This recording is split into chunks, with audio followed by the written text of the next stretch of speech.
Marcus Blackwood pressed his trembling finger against the small, crescent-shaped birthmark behind his left ear, the same distinctive mark that had identified his daughter's body in the morgue 3 years ago. Standing frozen at the cemetery gate, he watched in disbelief as a man knelt sobbing at Elena's grave, while a young boy beside him traced that exact same rare birthmark on his own neck, the purple crescent moon practically glowing in the afternoon sunlight. The mark that geneticists had told Marcus occurred in less than 1 in 50,000 births, the mark that had been Elena's most distinctive feature, the mark that should have died with her. But there it was, living and breathing on a child who couldn't be more than 7 years old. Marcus gripped the iron gate until his knuckles went white.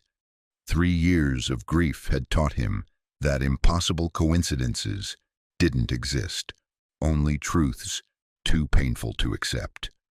As he watched the stranger's shoulders shake with the kind of raw anguish that only comes from losing everything, one terrifying question clawed its way up from the depths of his chest. What if his daughter's death hadn't taken everything from him after all? The November wind cut through Riverside Cemetery like a blade, sending dead leaves skittering across the weathered headstones. Marcus Blackwood had made this walk every month for 3 years, but today something felt different. Maybe it was the way the setting sun cast longer shadows between the monuments, or maybe it was the weight of the manila envelope tucked inside his coat. Elena's final medical records that he'd finally found the courage to request. At 48, Marcus carried the kind of exhaustion that expensive suits couldn't hide. His black hair had gone almost entirely silver at the temples since Elena's accident, and the lines around his pale green eyes spoke of sleepless nights spent wondering if he could have saved her. The financial world knew him as the man who'd turned a small investment firm into a billion-dollar empire, but here among the quiet graves, he was just a father who'd failed when it mattered most. The Blackwood Industries tower dominated the Chicago skyline, its glass and steel facade reflecting Marcus's relentless pursuit of success. But success, he'd learned, meant nothing when you came home to an empty penthouse every night, where a daughter's laughter once filled the halls. Elena had been 22 when the drunk driver ran the red light. 22 years old, brilliant, stubborn, and planning to change the world through environmental law. She'd been rushing to meet him for their weekly dinner, the one constant in their relationship that work had nearly destroyed. Marcus still remembered the last words she'd spoken to him over the phone. "Dad, I have something important to tell you tonight, something that might surprise you." But she never made it to the restaurant. By the time the paramedics pulled her from the wreckage, Elena was gone, taking her surprise with her into silence. If you're enjoying this story so far, don't forget to hit the like button and subscribe. Drop a comment telling me where in the world you're watching from. I love hearing from you. The path to Elena's grave wound through the older section of Riverside Cemetery, where massive oak trees created a canopy of dying autumn leaves. Marcus had chosen this spot because Elena loved trees. As a child, she'd climb the ancient maple in their backyard and spend hours reading among the branches, usually some book about saving endangered species or protecting rainforests. Her headstone was simple, elegant granite engraved with Elena Rose Blackwood, 1999, 2022, beloved daughter, she believed tomorrow could be better. But as Marcus rounded the familiar bend in the path, his footsteps slowed. Someone was at Elena's grave. A man knelt beside the headstone, his broad shoulders shaking with the kind of sobs that come from the very core of someone's being. His work clothes, faded jeans and a paint-stained flannel shirt, were damp from the late afternoon drizzle that had started falling. Beside him sat a young boy, maybe 6 or 7 years old, with dark hair and serious brown eyes that seemed far too mature for his age. The child was quietly arranging small stones along the base of Elena's headstone, his movements careful and reverent. Marcus felt his chest tighten. This was his private sanctuary, the one place where he could speak to Elena without the weight of board meetings and quarterly reports crushing down on him. Who were these strangers, and why were they crying at his daughter's grave? He started to call out, to ask them to leave, but something made him stop. The man's grief was too raw, too genuine to interrupt. This wasn't casual trespassing. This was someone mourning a profound loss. Marcus stepped closer, close enough to hear the man's whispered words carried on the wind. "I'm sorry, Elena. I'm so sorry I couldn't protect you better. I'm sorry he has to grow up without you." The boy looked up at that moment, and Marcus's world tilted on its axis. There, clear as day on the left side of the child's neck, was a birthmark. Not just any birthmark, a perfect crescent moon in deep purple, exactly like the one that had marked Elena since birth. The same rare genetic anomaly that occurred in fewer than 1 in 50,000 people. The same distinctive mark that had helped identify Elena's body when everything else had been too damaged to recognize. Marcus staggered backward, his breath catching in his throat. The manila envelope slipped from his numb fingers and scattered Elena's medical records across the wet grass. His vision blurred as impossible thoughts crashed through his mind like storm waves against a seawall. The man at the grave looked up at the sound of papers fluttering. His face was worn by weather and worry, with the calloused hands of someone who worked with his tools for a living. Probably late 30s, with kind eyes made red from crying. When he saw Marcus standing there in his expensive charcoal suit, clutching Elena's roses, his face went pale. "I'm sorry," the man said quickly, scrambling to his feet. "I know this probably looks strange. I'm David Chen, and this is my son, Oliver." He placed a protective hand on the boy's shoulder. "We didn't mean to intrude. We were just—" "Who are you?" Marcus's voice came out as barely a whisper. His eyes kept darting to Oliver's birthmark, that impossible purple crescent that seemed to glow against the child's pale skin. "Why are you here? Why are you crying at my daughter's grave?" David's face crumpled. "Your daughter," he repeated, his voice breaking. Elena was Oliver's mother." The words hit Marcus like a physical blow. He dropped Elena's roses, the red petals scattering across the wet headstone. "That's impossible," he said, but even as the denial left his lips, he was studying the boy's face more carefully. The serious brown eyes, yes, but something else too. The shape of his nose, the way he held his head, slightly tilted when he was thinking. Gestures Marcus had seen 1,000 times in Elena as a child. "Elena and I were together for 2 years, David continued, his voice raw with emotion. "We met at the community center where she was teaching an environmental awareness program for kids. Oliver was born 8 months before the accident." His voice cracked. "She was coming home from having dinner with you the night she died. She'd been so excited to tell you about us, about Oliver. She wanted you to meet your grandson." Marcus felt the ground sway beneath his feet. Elena's last phone call echoed in his memory. "Dad, I have something important to tell you tonight, something that might surprise you." He stared at Oliver, this quiet boy who was now watching him with curious eyes. Elena's eyes, Elena's birthmark, Elena's son, his grandson. "She talked about you all the time," David said softly, tears streaming down his weathered face. "She loved you so much, Mr. Blackwood. She was scared you wouldn't approve of me. A carpenter from the South Side, raising a kid on my own before I met her. She thought you'd want someone more." He gestured at Marcus's expensive suit. "Someone from your world." Marcus sank to his knees beside Elena's grave, his mind reeling. All this time he'd thought Elena's death had taken everything from him. but she'd left behind a piece of herself, a son, a grandson who'd been living just miles away from him, and he'd never known. Oliver approached him cautiously, his small hand reaching out to touch one of the scattered medical records. "Are these about my mama?" he asked in a soft voice that carried the slight lisp of a missing front tooth.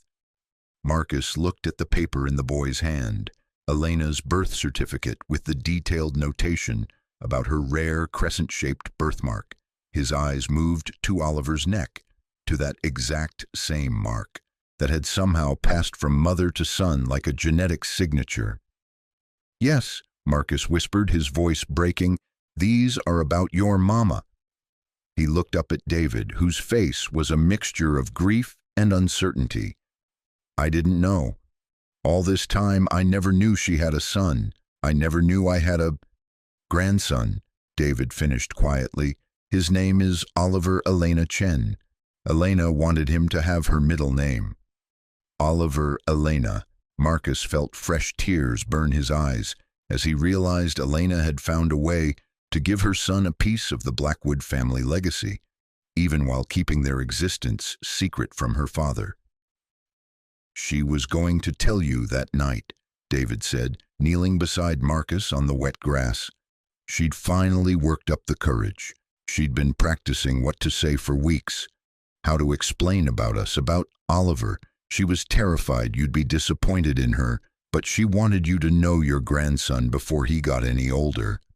Marcus stared at the boy, at Oliver, who was now carefully gathering the scattered papers and trying to straighten them out with his small hands. Every movement, every gesture was heartbreakingly familiar. The way he bit his lower lip when concentrating, just like Elena used to do. The careful way he handled things, as if the world were fragile and needed to be treated gently. "How long have you been coming here?" Marcus asked, his voice thick with emotion. "Every month," David replied. "Oliver doesn't remember much about Elena. He was so young when she died. But I bring him here so he knows she was real, so he knows she loved him. We talk to her, tell her about his school, his drawings, how he's growing up." Marcus watched Oliver place the medical records in a neat pile beside Elena's headstone. The boy looked up at him with those serious brown eyes that held far too much sadness for someone so young.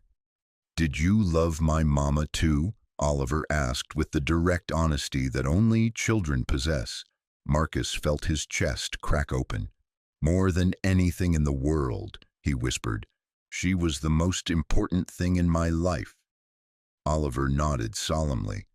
"Daddy says she was an angel who came to make the world better, but she had to go back to heaven to help other people." Marcus looked at David, seeing the man not as a stranger intruding on his grief, but as someone who had loved Elena enough to honor her memory, to raise her son with stories that kept her alive in Oliver's heart. This weathered carpenter with paint under his fingernails had done something Marcus had failed to do. He'd been there for Elena when she needed him most. "Tell me about her," Marcus said, his voice barely audible. "Tell me about the Elena you knew. Tell me about their life together." David's face softened with the kind of bittersweet smile that comes from treasuring painful memories. "She was building something beautiful," he began, "not just with her environmental work, but with us. She'd turned my old garage into an art studio where she painted murals for children's hospitals.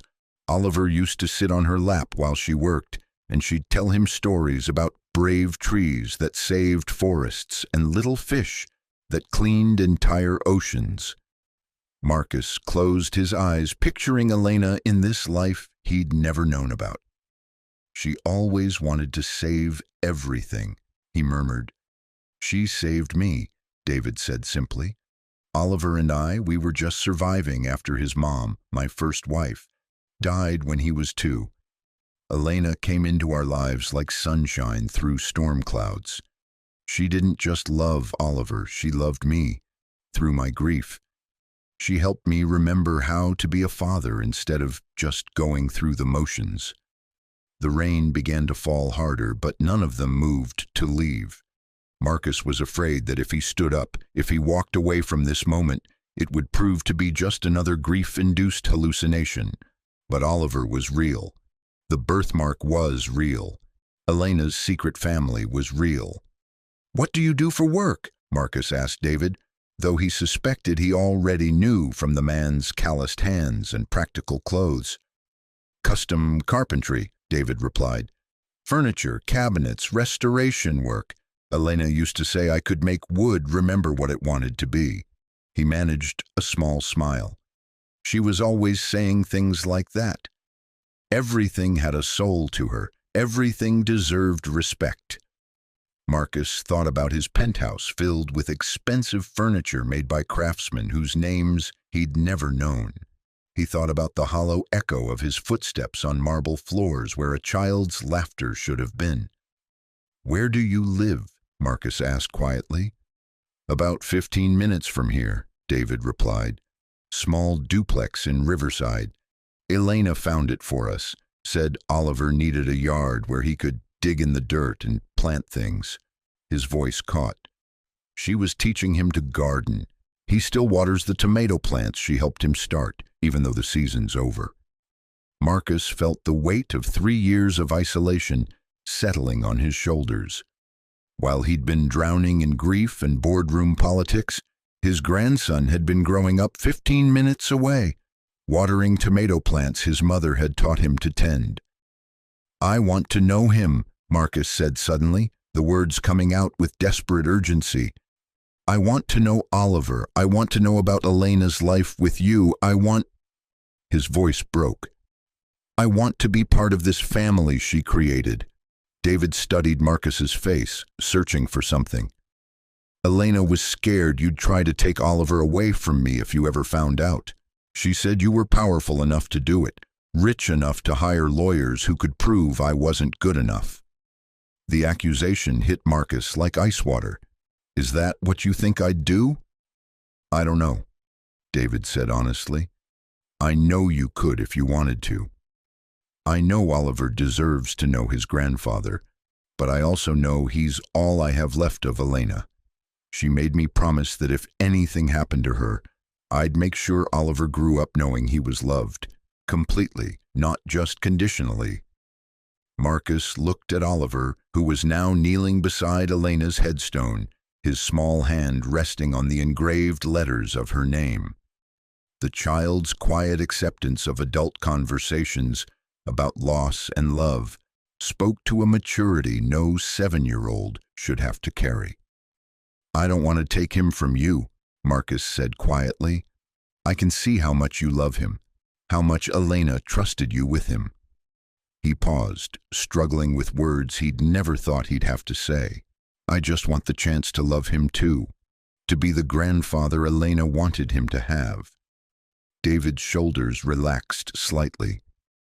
"She kept a photo of you on her dresser," he admitted. "One from when she graduated law school. She'd tell Oliver stories about his grandpa who built tall buildings that touched the sky. She told him about me. Every night. She said someday when she was brave enough, she was going to introduce you to the most amazing little boy in the world." David's voice grew thick with emotion. "She died 3 days before she was going to call you." The weight of missed time pressed down on Marcus like a physical thing.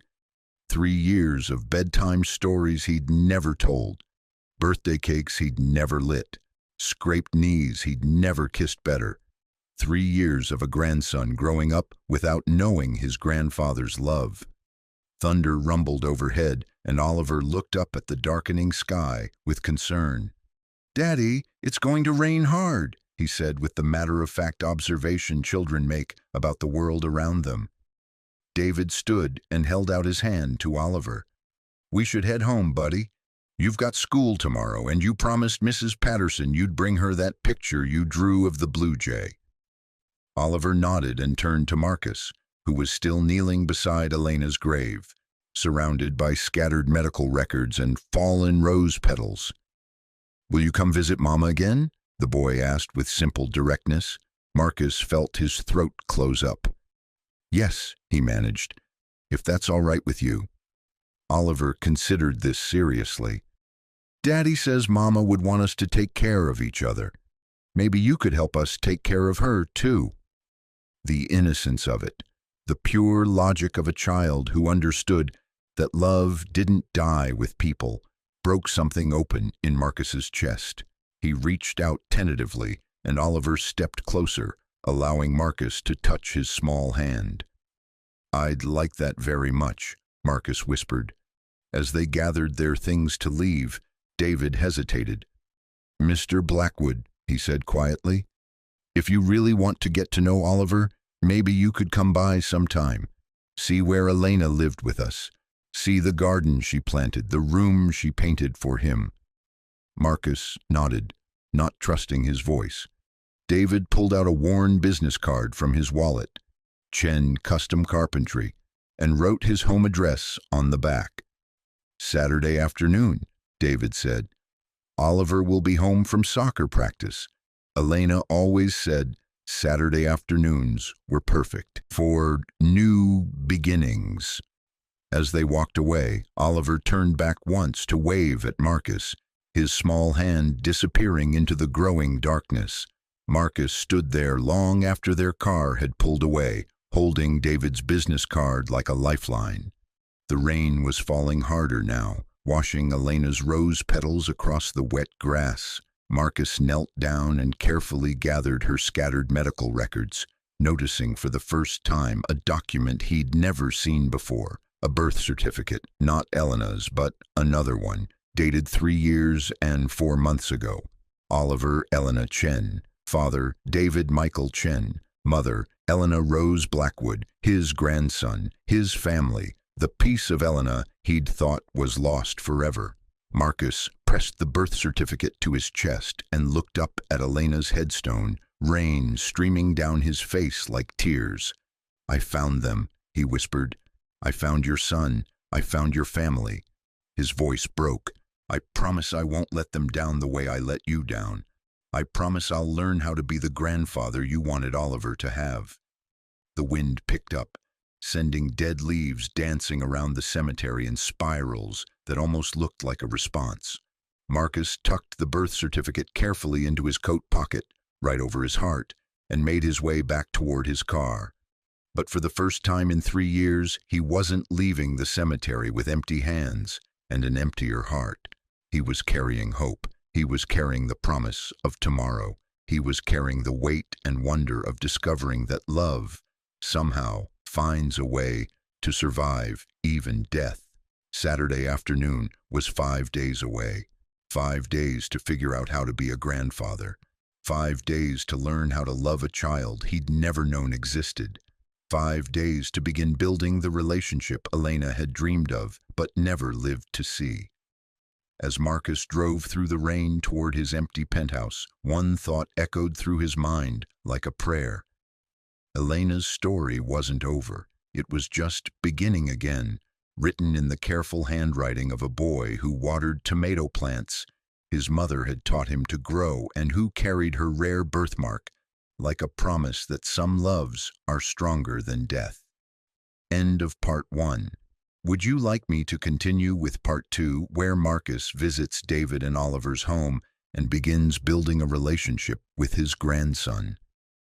Part 2, The Investigation and Connection. Saturday morning arrived with the kind of crisp November clarity that made Chicago's skyline look like it had been etched against crystal blue sky. Marcus stood in his penthouse bathroom, staring at his reflection in the marble-framed mirror, trying to figure out what a grandfather should wear to meet his 7-year-old grandson for the first time. The expensive suits that armored him through board meetings felt ridiculous. The casual clothes he wore to the gym seemed too deliberate. Everything felt like a costume for a role he'd never learned to play. He settled on dark jeans and a soft gray sweater. Clothes Elena had bought him 2 Christmases before she died, still hanging in his closet with the tags on because he'd never found an occasion casual enough to wear them. for when you want to look like a dad instead of a CEO. She'd teased when she gave them to him. Now he understood what she meant. The drive to Riverside took him through neighborhoods he'd never seen despite living in Chicago his entire life. Past the gleaming towers of downtown, past the trendy areas where young professionals lived in converted warehouses, into streets lined with modest duplexes and small yards where children's bicycles leaned against front porches.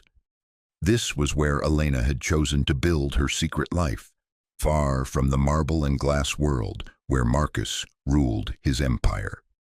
David Chen's duplex sat on a tree-lined street where autumn leaves created a golden carpet on the sidewalks. The house was small but well-maintained, with fresh paint on the shutters and a front garden that showed the careful attention of someone who understood growing things. A wooden swing hung from the oak tree in the front yard, its chains polished smooth by small hands.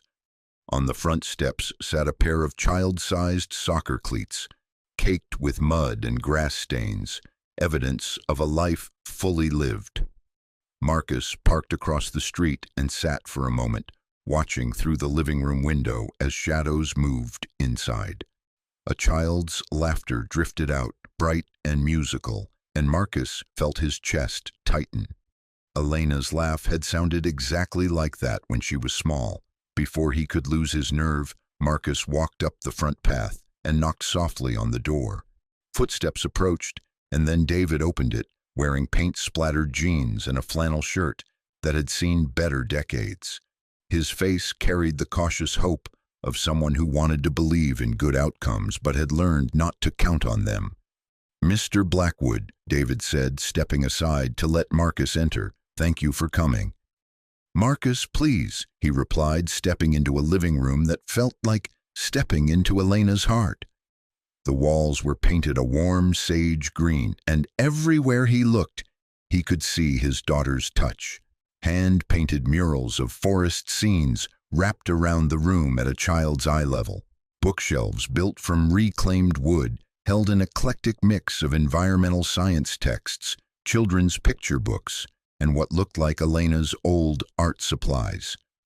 On the mantel above a small fireplace sat photos, Elena laughing as she pushed Oliver on a swing, Elena and David working in a garden, Elena holding a baby who must have been Oliver as an infant.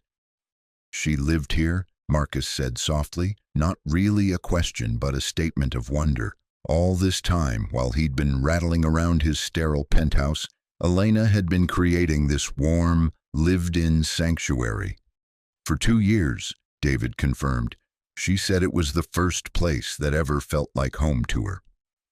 Oliver appeared from the kitchen, carrying a glass of water and wearing a serious expression that reminded Marcus so powerfully of Elena as a child that he had to brace himself against the wall. The boy had grown even more beautiful in the 5 days since the cemetery, his dark hair still slightly mussed from sleep, his movements carrying that unconscious grace that some children possess. "Hi," Oliver said shyly, then looked at David for reassurance. "Daddy said you might want to see Mama's room."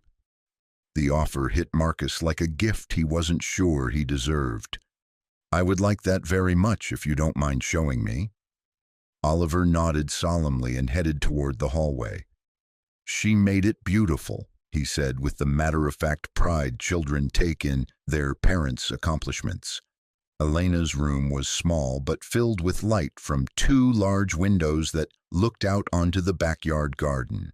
The walls were covered with her paintings, not the polished canvases Marcus remembered from her college art shows, but intimate sketches and watercolors that captured moments of daily life. Oliver as a baby sleeping in David's arms, David's hands crafting something beautiful from wood, plants growing in impossible spirals of green and gold, a self-portrait of Elena painting, her hair pulled back in a messy bun, her face glowing with contentment. "She painted every day," Oliver explained, climbing onto the bed that was covered with a quilt made from fabric scraps, in every shade of blue and green imaginable. She said art was how people's hearts talked to each other. Marcus studied the paintings with tears blurring his vision.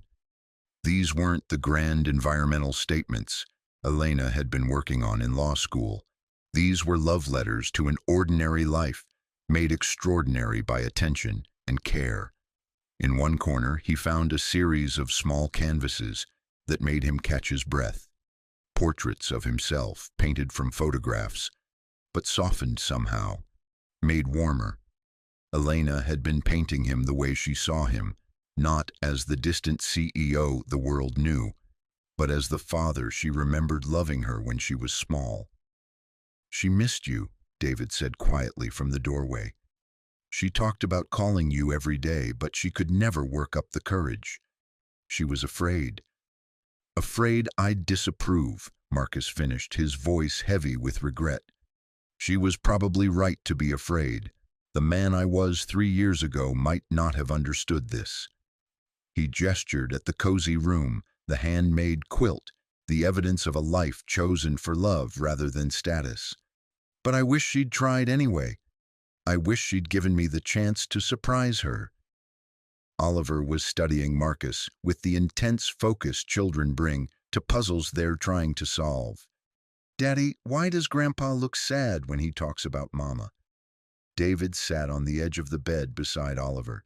"Because he misses her, just like we do, and because he's sad he didn't get to meet you when you were a baby." Oliver nodded, as if this made perfect sense. "Mama used to say that love doesn't go away when people die. It just gets bigger and has to find new places to live." He looked at Marcus. "Maybe her love for you came to live in me, and your love for her can come live in me too." The wisdom of it, delivered with a 7-year-old's innocent logic, broke Marcus's heart wide open. He knelt beside the bed so he could look Oliver in the eyes. "I think your mama was very smart," he said, his voice thick with emotion, "and I think you're very smart too." Oliver smiled for the first time, a grin that transformed his serious little face into something radiant. "Do you want to see the garden? Mama and I planted vegetables and flowers together. Daddy helps me take care of them now." The backyard was a testament to Elena's belief that beauty and purpose could coexist. Raised beds built from reclaimed wood held the skeletal remains of tomato plants, pepper bushes, and herb gardens that had fed this small family through the summer. Along the fence, sunflowers as tall as Marcus drooped their heavy heads full of seeds that would feed birds through the winter. In one corner, a compost bin turned kitchen scraps into rich soil. Everything was planned, purposeful, sustainable. Elena's environmental principles applied to the most basic acts of daily living. "She taught me that plants have feelings," Oliver said, leading Marcus to a small greenhouse made from salvaged windows that David had clearly built with his own hands. "She said if you talk to them nice and give them what they need, they'll grow strong and give you food and flowers." Inside the greenhouse, herbs still grew in careful rows: basil and oregano, thyme and rosemary. The air smelled of earth and growing things, rich and alive in a way that Marcus's climate-controlled penthouse never did. Oliver picked a sprig of mint and held it out to Marcus. "Mama said mint makes people happy," Oliver explained. "She used to put it in our water when we were sad." Marcus took the mint and breathed in its bright, clean scent. "She was right," he said softly. "It does make people happy." They spent the morning touring Oliver's world, the workshop where David created furniture with an artist's eye for grain and form, the reading nook Elena had painted with murals of trees, so realistic you could almost hear them whisper, the kitchen where mismatched dishes told the story of a family built from love rather than inheritance. Every corner held evidence of Elena's presence, but it wasn't a shrine to her memory. It was a living space where her values continued to shape daily life. If you're hooked on this story, make sure to subscribe and turn on notifications so you never miss an upload. Your support means everything and helps me bring you more emotional stories like this one." By afternoon, Oliver had relaxed enough to chatter about his life with the unself-conscious honesty of childhood. He told Marcus about his teacher, Mrs. Patterson, who let him bring leaves to school for show and tell, about his soccer team where he played defense because he liked protecting his teammates, about the blue jay that visited their bird feeder every morning and had learned to recognize Oliver's voice when he called. "Mama said animals can tell when people have good hearts," Oliver explained as they sat on the front porch swing, watching the blue jay in question perch on the fence post. "She said that's why the jay comes to see me every day, because he knows I won't hurt him."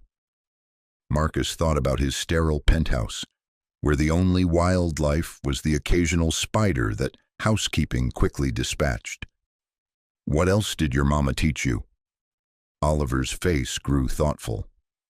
"She taught me that being kind is more important than being right, and that grown-ups sometimes make mistakes, but that doesn't mean they don't love you, and that everyone deserves a second chance to be better." He looked at Marcus with those serious brown eyes. "She said that about you sometimes, that you deserved a second chance to know me." The forgiveness implicit in Elena's words, delivered through their son's innocent voice, nearly undid Marcus completely. "What do you think?" he asked quietly. "Do you think I deserve a second chance?" Oliver studied him for a long moment. "Daddy says people show you who they are by what they do, not what they say. You came to visit Mama at the cemetery. You came here today, even though you were probably scared. You listened when I talked about plants and birds." Oliver shrugged. "Those seem like good things to do." David appeared in the doorway, carrying a tray with 3 glasses of lemonade and a plate of cookies that looked homemade. "Oliver's right," he said, settling into a chair across from the swing. "Elena always said you could judge someone's character by how they treated people who couldn't do anything for them." He looked at Marcus. "The way you've listened to Oliver today, the way you've respected our space here, Elena would be proud."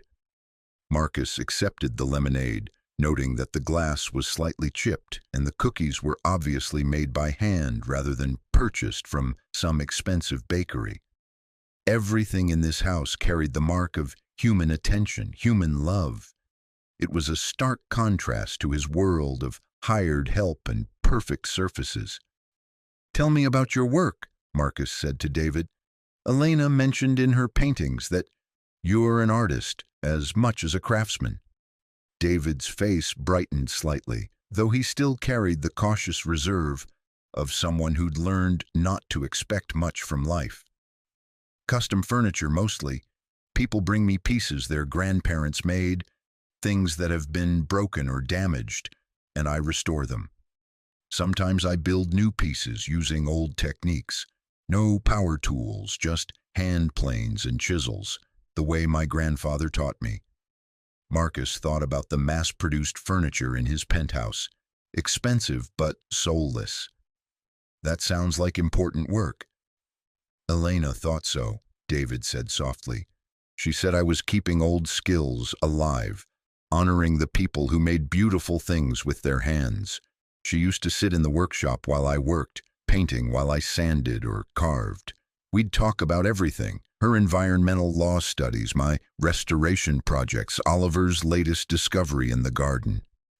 The picture of domestic contentment that David painted made Marcus ache with envy and regret.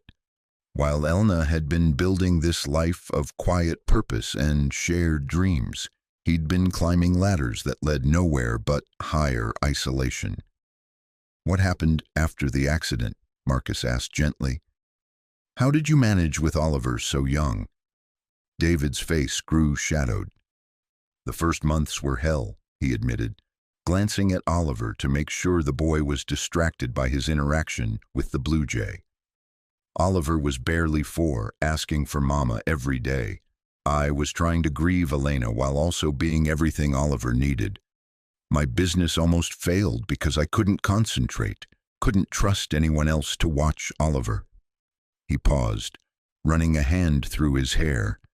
Elena's friends helped. Other parents from Oliver's preschool, people from the environmental center where she volunteered. But I was angry for a long time. Angry at the drunk driver who took her. Angry at a world that could steal someone so good. Angry at myself for not being able to protect her. Marcus felt the familiar weight of survivor's guilt settling on his chest. "I know that anger," he said quietly. "I've been carrying it for 3 years." "The difference is you were angry alone," David replied. "I had Oliver depending on me. Elena made me promise that if anything happened to her, I wouldn't let grief poison Oliver's childhood. So I had to learn how to grieve and hope at the same time." Oliver looked up from his communion with the blue jay. "Daddy cries sometimes," he said matter-of-factly, "but he still makes pancakes for breakfast and helps with my homework and reads me stories at night. Mama said that's what love looks like, showing up even when you're sad." The child's acceptance of adult complexity, his understanding that love and loss could coexist, spoke to a maturity that no 7-year-old should have to carry. But it also spoke to the quality of the parenting he'd received from both Elena and David, adults who'd refused to shelter him from reality while still giving him the security of unconditional love. "Your mama was very wise," Marcus said, "and your daddy is very brave." As the afternoon wore on, Marcus found himself drawn deeper into the rhythms of this small family's life. Oliver showed him how to collect eggs from the 3 chickens that lived in a coop David had built from reclaimed materials. David explained the principles behind his restoration work, how you had to understand the original craftsman's intentions before you could repair what time had damaged. They made dinner together, simple pasta with herbs from Elena's garden, and Marcus found himself thinking that this meal, eaten on mismatched plates around a scratched wooden table, was the best food he'd tasted in years. When it came time to leave, Oliver walked him to the car with the serious politeness children show to adults they're beginning to trust but aren't quite sure about yet. "Will you come back?" Oliver asked, echoing his question from the cemetery, but with less uncertainty this time. "Would you like me to come back?" Marcus replied. Oliver nodded. "I think Mama would like it if we were friends, and Daddy needs help with the heavy stuff in the workshop sometimes." The practical consideration that he might actually be useful here, not just tolerated, touched Marcus more deeply than elaborate declarations of welcome would have. "I'd like that very much," he said. "Maybe next weekend." "Next Saturday is the farmer's market," Oliver said, brightening. "Daddy sells some of his furniture there, and I help. We could show you where Mama used to sell her paintings." The invitation to join their weekly routine, to become part of the ordinary rhythms of their life, felt like the greatest gift Marcus had ever been offered. "I'll be there," he promised. As he drove back toward downtown, Marcus's mind was full of images from the day: Oliver's careful hands tending plants, David's skilled fingers coaxing beauty from damaged wood, Elena's paintings glowing with love for the life she'd built. For the first time in 3 years, his penthouse felt not just empty but wrong. All that marble and steel, all those expensive objects that no one had ever loved. What was the point of any of it if it couldn't hold the laughter of a child or the warmth of a family dinner? He thought about Oliver's words. Maybe her love for you came to live in me, and your love for her can come live in me too. The child had unknowingly offered him what he'd thought was lost forever. A way to love Elena that wasn't just grief. A way to honor her memory that involved creation rather than just mourning. By the time Marcus reached his building, he'd made a decision. Monday morning, he would call his assistant and clear his schedule for Saturday mornings. Not just next week, but every week, if Oliver was willing to let him into his life. Marcus was going to show up, not as the powerful CEO who could solve problems with money, but as a grandfather learning how to love a child he should have known from birth. The elevator to his penthouse had never seemed slower. The marble floors had never echoed more hollowly. But for the first time since Elena's death, Marcus wasn't coming home to emptiness. He was coming home to plan, to figure out how to build a bridge between his world and theirs, how to become the grandfather Elena had dreamed Oliver would have. In his coat pocket, he still carried the sprig of mint Oliver had given him, now slightly wilted but still fragrant with the promise of happiness. As Marcus finally fell asleep that night, he found himself planning, not quarterly reports or acquisition strategies, but how to build a chicken coop that would make a 7-year-old boy smile. Elena's love had indeed found a new place to live, and for the first time in 3 years, so had his. End of Part 2. Would you like me to continue with Part 3, The Crisis and Transformation, where Marcus faces challenges in building his relationship with Oliver and must make difficult choices about his priorities? Part 3. Part 3, The Crisis and Transformation. 3 weeks of Saturday mornings had transformed Marcus Blackwood's understanding of wealth. Real wealth, he was learning, wasn't measured in quarterly reports or stock portfolios. It was measured in the trust of a 7-year-old boy who saved the biggest strawberries from the farmer's market to share with his grandfather, and in the quiet satisfaction of watching David's face light up when a customer fell in love with a rocking chair he'd spent weeks perfecting. The farmer's market had become Marcus's favorite place on earth. Every Saturday, he'd arrive at David's duplex at 7 in the morning to help load furniture into the borrowed pickup truck they used for transport. Oliver would already be awake, carefully arranging the small wooden toys David made as gifts for children whose parents bought larger pieces. The boy had appointed himself as Marcus's teacher in the art of making friends with customers, which apparently involved remembering their names, asking about their families, and always offering a free toy to any child who seemed frightened by the sight of such large furniture.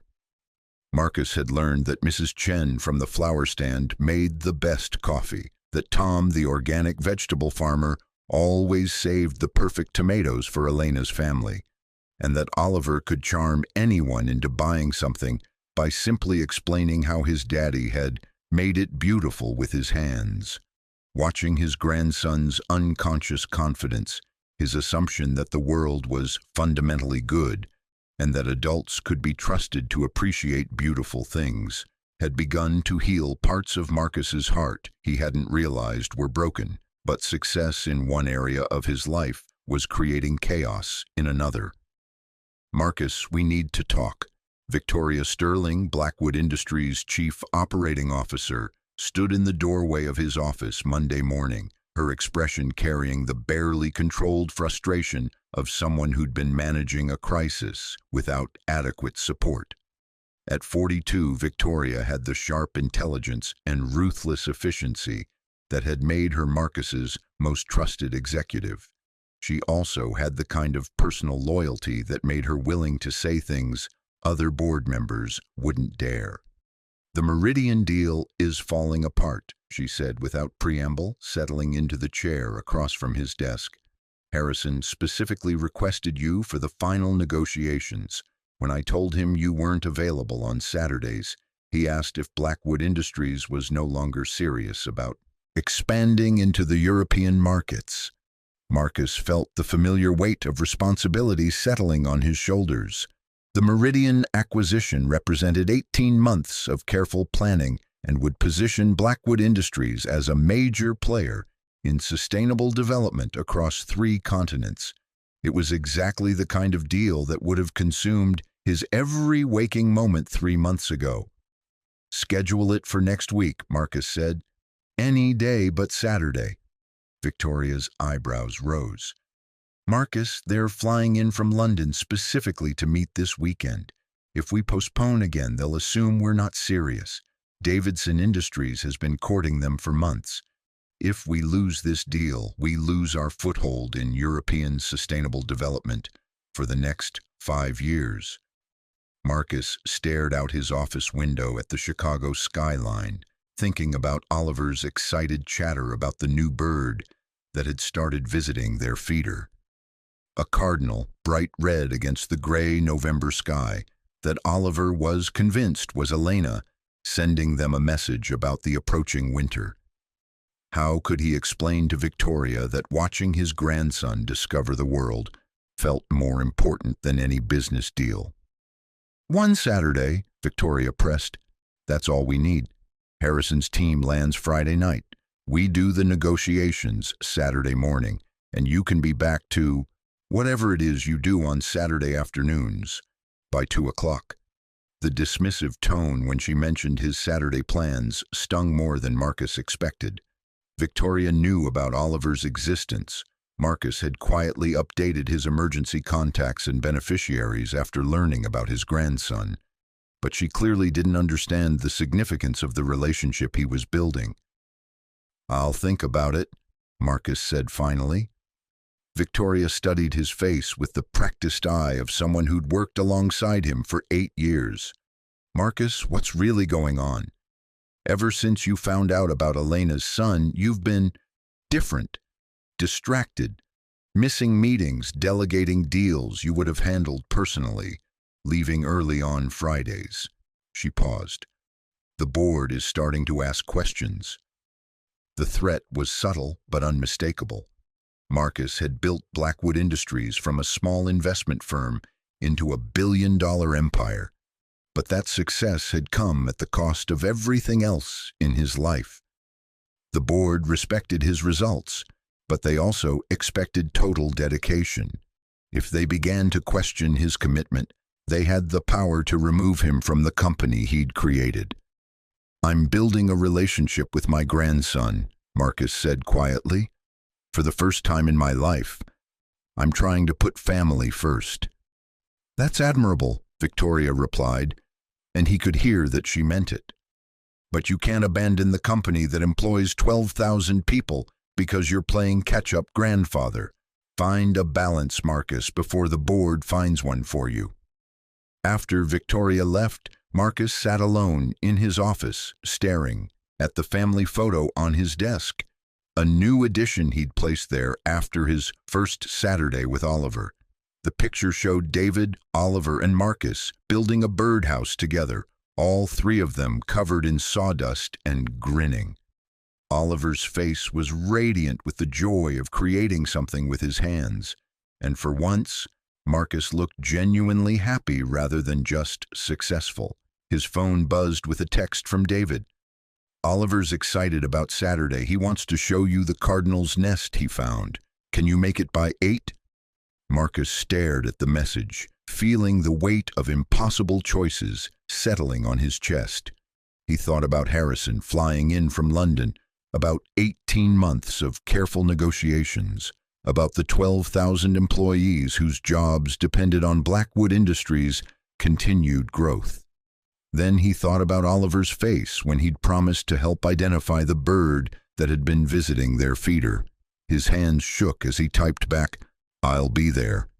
But even as he sent the message, Marcus knew he was living on borrowed time. The corporate world he'd dominated for 2 decades wouldn't tolerate divided loyalties indefinitely. Something would have to give, and he was terrified it would be the relationship with Oliver he'd only just begun to build. Tuesday evening, Marcus found himself driving to Riverside without calling ahead, a violation of the careful boundaries David had established to protect Oliver's routine. He needed to see his grandson, needed the grounding presence of that small family that had somehow become the center of his emotional universe in just 3 weeks. David answered the door in paint-stained work clothes, his expression shifting from surprise to concern when he saw Marcus's face. "Is everything all right?" David asked, stepping aside to let Marcus into the warm, herb-scented kitchen where Oliver sat at the table working on homework with fierce concentration. Grandpa Marcus! Oliver looked up, his face lighting with genuine joy. I found where the cardinal sleeps. Want to see? The uncomplicated happiness in Oliver's voice made Marcus's chest tighten.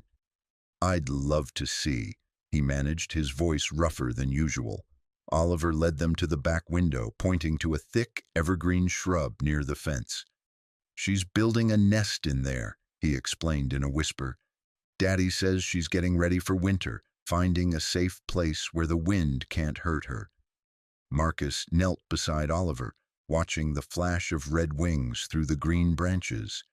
She's very smart, he said softly. Mama used to say that animals know things people forget sometimes, Oliver continued, like how to find home and how to take care of their families and how to be brave when everything changes. The innocent wisdom of it hit Marcus like a physical blow. He thought about his sterile penthouse, about board meetings that stretched past his grandson's bedtime, about a life built on achieving goals that suddenly seemed hollow, compared to the simple miracle of a cardinal building her nest. After Oliver went to bed, Marcus and David sat on the front porch, despite the November chill, nursing cups of coffee that steamed in the cold air. Work trouble? David asked with the direct honesty Marcus had come to appreciate. A big deal that could change everything, Marcus admitted, and they need me to handle negotiations on Saturday. David was quiet for a long moment. Oliver's been looking forward to showing you that nest all week, he said finally, but he's also 7 years old. He doesn't understand that adults sometimes have to make impossible choices. Do you think I should take the meeting? Marcus asked. David studied him in the dim light from the porch lamp. What would Elena have wanted you to do? The question cut straight to the heart of Marcus's internal struggle. Elena would have wanted me to choose Oliver, he said immediately, but Elena also died thinking I cared more about business than family. Maybe she was right. Maybe she was, David agreed, his tone gentle but unflinching. But that was then. The question is, who are you choosing to be now? Marcus thought about Oliver's trust, about the way the boy had begun to automatically include Grandpa Marcus in his weekend plans, about the gradual healing that had been happening in all their lives over these precious Saturday mornings. Then he thought about Victoria's warning, about the board's expectations, about the thousands of people whose jobs depended on his leadership. What if I can't be both? Marcus asked quietly. What if I can't be the grandfather Oliver deserves and still run the company successfully? David leaned back in his chair, his expression thoughtful. Elena used to say that you taught her how to work hard for things that mattered. Maybe the question isn't whether you can do both. Maybe it's whether the company still matters in the same way. When Marcus returned to his penthouse that night, he found himself walking through rooms that felt more like a mausoleum than a home. The expensive art, the marble surfaces, the view of the city that had once made him feel powerful.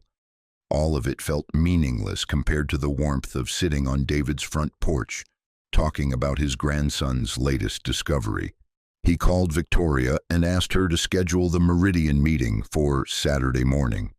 Friday night, Marcus lay awake staring at the ceiling, his phone displaying Oliver's last text message. Can't wait to show you the cardinal tomorrow. Daddy says maybe we can build a better feeder so she's not hungry in the winter. The trust in those words, the assumption that Grandpa Marcus would be there as promised, made Marcus feel sick with guilt. At 6 a.m, he typed out a message. Something important came up at work. I'll try to come by Sunday instead. He stared at the text for 10 minutes before deleting it without sending. Saturday morning arrived gray and cold, with the kind of bitter wind that promised snow before evening. Marcus stood in his penthouse at 7:30, dressed in his most expensive suit, briefcase in hand, keys to his Mercedes on the marble counter. The Harrison team would be waiting in the conference room by 9. The Meridian deal hung in the balance. His career, his company, his identity as one of Chicago's most successful entrepreneurs, everything he'd built over 2 decades was riding on the next 4 hours. His phone rang. David's number. "Marcus?" David's voice carried an unusual tension. "I'm sorry to call so early, but Oliver's been up since 5 asking when you're coming. He's convinced the Cardinal won't show herself unless you're here to see her nest." Marcus closed his eyes, feeling the weight of the moment settling on his shoulders like lead. "David, Look, I know you've got work pressures," David interrupted gently. "Oliver doesn't understand business, but I do. Elena used to talk about the impossible choices you had to make, how the weight of other people's jobs made it hard to prioritize your own family." A pause. "But Marcus, he's 7, and he's been let down by adults before. If you're not coming, I need to prepare him." Through the phone, Marcus could hear Oliver's voice in the background. "Is that Grandpa? Tell him the Cardinal's already here. She's waiting for him." The simple joy in that small voice broke something fundamental inside Marcus's chest. He thought about Elena at 7, waiting for him to come home from business trips, falling asleep on the sofa in her party dress when he missed her birthday. He thought about all the promises he'd made and broken, all the moments he'd chosen work over love. He thought about who he wanted to be when Oliver remembered this Saturday 20 years from now. "I'll be there in 30 minutes, Marcus said, and hung up before he could change his mind. Marcus walked back into his bedroom, hung up his expensive suit, and pulled on the jeans and sweater Elena had bought him. He called Victoria, knowing she'd be preparing for the meeting. "Victoria, I need you to handle the Meridian negotiations." The silence on the other end was deafening. "Marcus, you can't be serious. You know the deal as well as I do. You're brilliant at this, and Harrison respects you. I trust you to get it done." "And if I can't? If they walk away because the CEO couldn't be bothered to show up?" Marcus stared out at the gray Chicago morning, thinking about a cardinal building her nest and a 7-year-old boy who believed his grandfather's promises mattered more than any business deal. "Then we'll find another way," he said quietly. "But I won't break another promise to a child who loves me." The drive to Riverside felt like driving toward his real life for the first time in years. When he pulled up to David's house, Oliver was already waiting on the front porch, bundled in a winter coat but practically vibrating with excitement. "Grandpa, you came!" Oliver launched himself off the porch and into Marcus's arms. "The Cardinal's still here, and I think she likes our yard because it feels safe." Marcus held his grandson close, breathing in the scent of children's shampoo and the cold November air. "I promised I'd be here," he said simply. "And promises to you are the most important kind." They spent the morning watching the Cardinal build her nest, Oliver providing whispered commentary about her choice of materials and construction techniques that made Marcus smile despite the anxiety churning in his stomach. David brought out coffee and homemade muffins, and they sat together on the back steps, 3 generations learning how to be a family. At 10:30, Marcus's phone began buzzing relentlessly. Text after text from Victoria, from board members, from Harrison's team. He turned it off without reading them. "Work emergency?" David asked quietly while Oliver was distracted by the Cardinal's latest architectural decision. "Probably," Marcus admitted. "I was supposed to be in the most important meeting of my career right now." "Instead, you're watching birds with a 7-year-old, David observed. "Instead, I'm keeping a promise to my grandson," Marcus corrected. "Elena was right. I spent her whole life choosing work over family. I'm not making that mistake with Oliver." David studied his face for a long moment. "What if they fire you?" Marcus thought about his empty penthouse, about years of 80-hour work weeks, about coming home to silence while David and Oliver shared dinner and homework and bedtime stories 15 minutes away. Then maybe I'll finally have time to be the grandfather Oliver deserves, he said. By afternoon, Oliver had convinced Marcus to help him and David build an improved bird feeder, one designed specifically for cardinals with the right perch size and seed mix to keep their new neighbor happy through the winter. Working with wood under David's patient instruction, Marcus felt the same satisfaction he'd once found in closing complex deals, but warmer, more lasting. "You're not bad at this," David observed as Marcus carefully sanded a piece of oak that would become the feeder's base. "Elena always said you had good hands for detail work."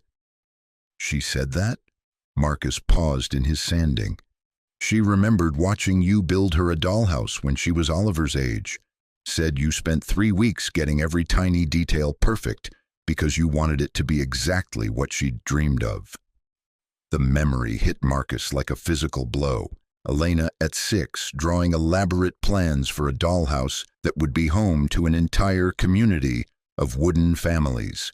He'd worked on it every evening for weeks, carving miniature furniture and painting walls the colors she'd chosen.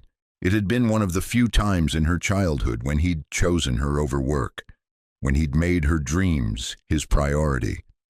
"I'd forgotten," Marcus said quietly. "She never did," David replied. "She kept that dollhouse her whole life.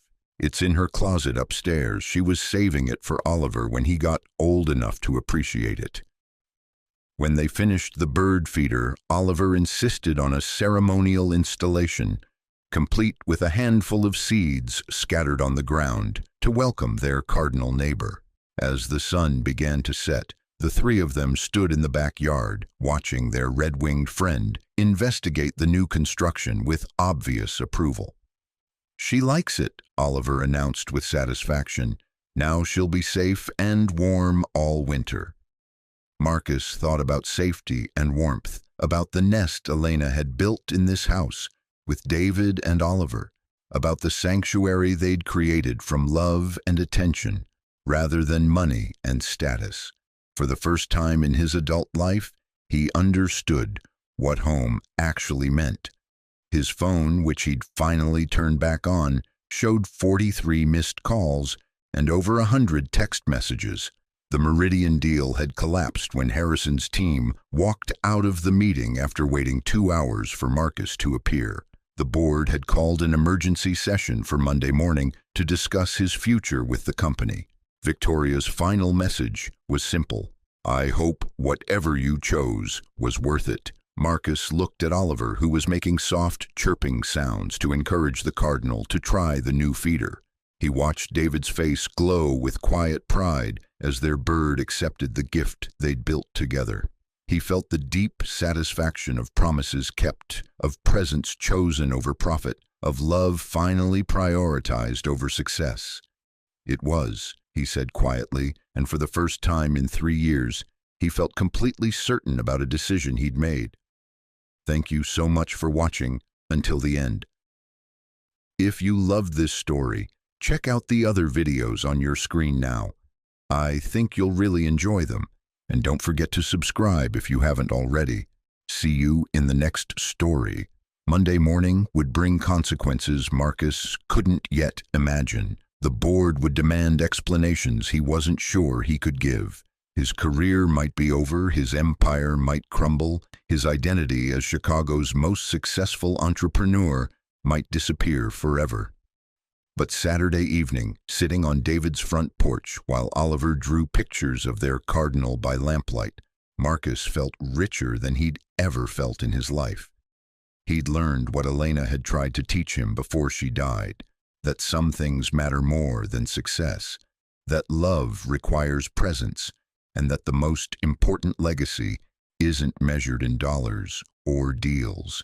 Elena's love had indeed found a new place to live, in the trust of a grandson who believed his grandfather's promises mattered more than any business meeting, and in the slowly healing heart of a man finally learning how to come home.